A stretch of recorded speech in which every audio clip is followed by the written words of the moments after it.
सपनवा में आई के कन्हा बैठा तोए सपनवा में आई के कैसे भुलैली कसम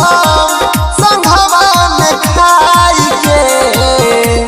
कैसे भुलैली कसम संघवा में खाई के कन्हा बैठा तोए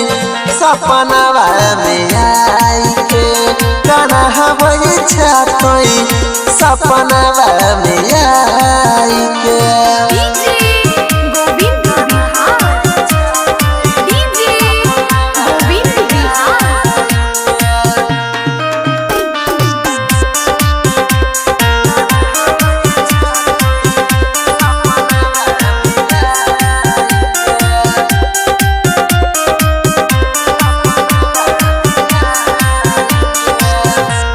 जनमवा गेलै छाते बदला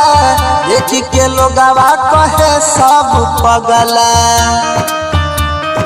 ये जान सुना कौना जनमवा गेलै छाते बदला देख के लोगवा कहे सब पगला भेला बेगाना कहे गिरिया खियाई के भेला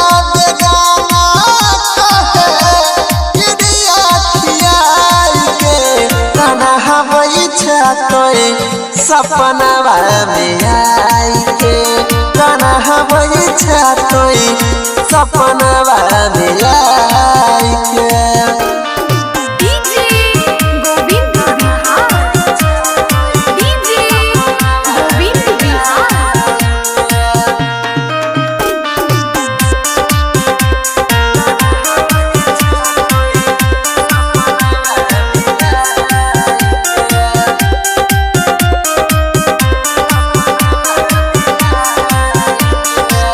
यादव अनिल के तोड़ दिल नींद के घर बसैल तो डीजे गोविंद के ये जान सुना संजय कृष्णा के तोड़ दिल नींद के घर बसैल तो डीजे गोविंद के राइटर स्वामी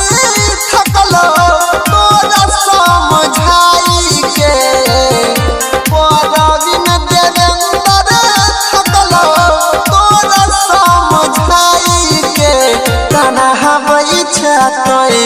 सपनवा में आई के